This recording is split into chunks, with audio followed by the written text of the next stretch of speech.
નમસ્કાર, હું Rupal Patel, registered nurse. આ ચેનલ ઉપર આપણે પેલિએટિવ કેર, સિરિયસ બીમારી અને પરિવાર કેવી રીતે આ જર્ની સમજશે તે વિશે વાત કરીએ છીએ. પાછલા એપિસોડમાં આપણે ડિમેન્શિયાના અલગ અલગ પ્રકારને વિશે વાત કરી હતી. આજે આપણે એક મહત્ત્વનો પ્રશ્ન સમજવાનો પ્રયત્ન કરીશું.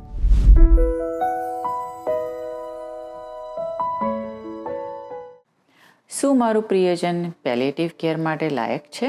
આ પ્રશ્ન ઘણી વખત પેશન્ટ, ફેમિલી અને એમના ડૉક્ટર એ બધાને કન્ફ્યુઝ કરી દે છે. ચાલો આ વિશે સરળ રીતે સમજીએ. પાછલા એપિસોડમાં આપણે જાણ્યું હતું કે ડિમેન્શિયાના 4 મુખ્ય પ્રકાર છે. ઓલ્ઝાઇમર ડિમેન્શિયા એ કમ્યુનિટીમાં સૌથી કોમન રહેલો છે. આ ડિઝીઝ, આ બીમારી સામાન્ય રીતે 60ની ઉપરનાના લોકોની અંદર આવે છે અને ઘણા કેસીસમાં 20 વર્ષ કે પેશન્ટ જ્યાં સુધી મરી જાય ત્યાં સુધી એ રહે છે એમની અંદર. આ ઓલ્ઝાઇમર ડિમેન્શિયા છે શું? એક બ્રેનની બીમારી છે, મગજની બીમારી છે, જેની અંદર અયોગ્ય પ્રોટીન બિલ્ડઅપ થઈ જાય છે અને એના લીધે એ ન્યુરોન્સને ડેમેજ કરે છે. સમય જતાં તેને કારણે થાય છે મેમરી લોસ, એટલે કે યાદશક્તિ જતી રહે છે. મગજ કામ ઓછું કરવાનું ચાલુ કરે છે, વ્યવહાર બદલાઈ જાય છે અને આ બદલાવ ધીમે ધીમે વધતા જાય છે. શરૂઆતમાં પરિવારને માત્ર થોડુંક ભૂલક્કડપણું જોવા મળે છે, પછી યાદશક્તિ ઓછી થઈ જવા માંડે છે. ધીમે ધીમે પેશન્ટ પોતાની self care, important life events, family member એને પણ ભૂલવા લાગે છે.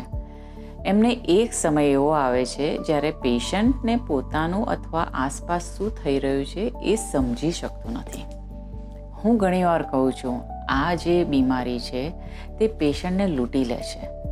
જ્યારે પેશન્ટ શરૂઆતના તબક્કામાંથી પસાર થઈ જાય છે ત્યારે પરિવાર માટે આ પરિસ્થિતિ વધુ મુશ્કેલ બની જાય છે.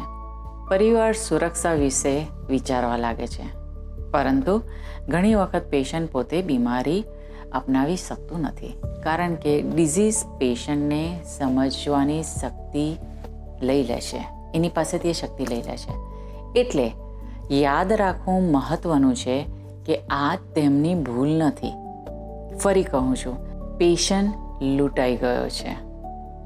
હવે પ્રશ્ન આવે છે, શું આ સમય પેલિએટિવ કેર ટીમ સાથે જોડાવાનું યોગ્ય છે? જવાબ છે હા, ચોક્કસ.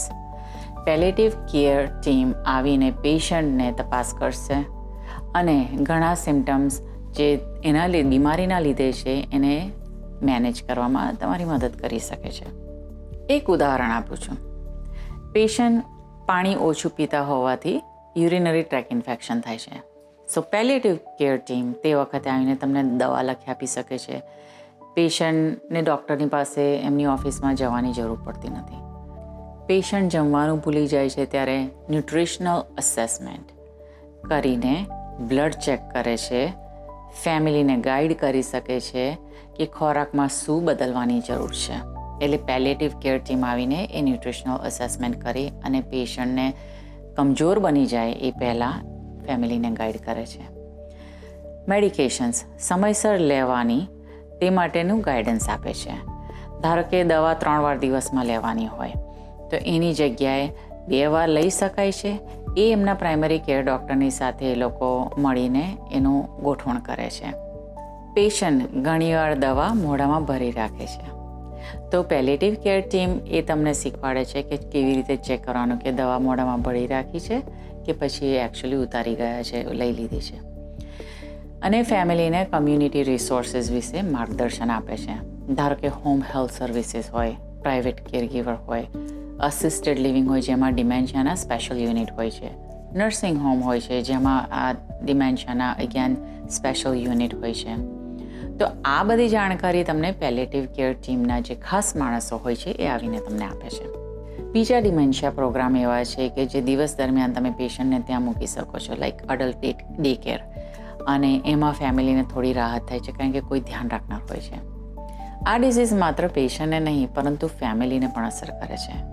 તો કલ્પના કરો, એક તમને એક્ઝામ્પલ આપો કે એક માં છે, પોતાના બાળકને જોઈ રહી છે, પણ તેને ઓળખી શકતી નથી, તેનું નામ યાદ નથી આવતું અને વર્ષોની બનેલી જે યાદગીરીઓ હોય તે ભૂલી જાય છે. પરિવાર માટે આ ખૂબ દુઃખદભરી વાત છે. પરંતુ એક વાત યાદ રાખો, તમે એકલા નથી આમાં. પેલેટિવ કેર ટીમ ફેમિલીને ગાઈડ કરી શકે છે. આગળ શું કરવું, શું એક્સપેક્ટ કરવું, કયા રિસોર્સિસ અવેલેબલ છે, કઈ કઈ જગ્યાએ હેલ્પ મળે અને પેશન્ટને સેફ કેવી રીતે રાખવા એ તમને ગાઈડ કરે. ઘણી વખત પ્રથમ પગલું માત્ર એટલું જ હોય છે કે પેલેટિવ કેર ટીમને તપાસ કરવા માટે બોલાવો. ઓલ્ઝાઇમર સિવાય બીજા પ્રકારના ડિમેન્શિયા પણ છે, જે આપણે આગલા એપિસોડમાં વાત કરી હતી. વેસ્ક્યુલર ડિમેન્શિયા, લુઈ પાડી ડિમેન્શિયા, ફ્રન્ટોટેમ્પોરલ ડિમેન્શિયા, આ એક મુખ્ય અમુક ડિમેન્શિયાઓની અંદરના એક છે. આ પ્રકારમાં ઘણી વખત બીમારી ઝડપથી ફેલાય છે. ક્યારેક વર્ષો નહીં, પરંતુ મહિનાઓમાં બીમારી ફેલાવાનું ચાલુ થઈ જાય છે. ઉદાહરણ તરીકે, ધારો કે કોઈ વ્યક્તિ હોય, એને મોટર વ્હીકલ એક્સિડન્ટની અંદર એક્સિડન્ટ થયો છે અને માથામાં એને ઘા વાગ્યો છે. એ માથાની ઇન્જરીના લીધે એને વેસ્ક્યુલર ડિમેન્શિયા ડેવલપ થાય છે, મગજની બીમારી ચાલુ થાય છે. સિમ્ટમ્સ બધા સેમ જ છે.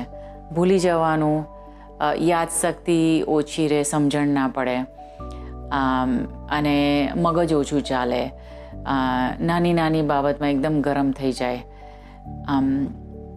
વારે વારે પડી જાય, શર્ટનું બટન છે એ વાંકવાનું ભૂલી જાય. એટલે આ બધું જે છે એ બંને ઓલ્ઝાઇમર ડિમેન્શિયા અને વેસ્ક્યુલર ડિમેન્શિયામાં ઓલમોસ્ટ સિમિલર છે, રાઈટ?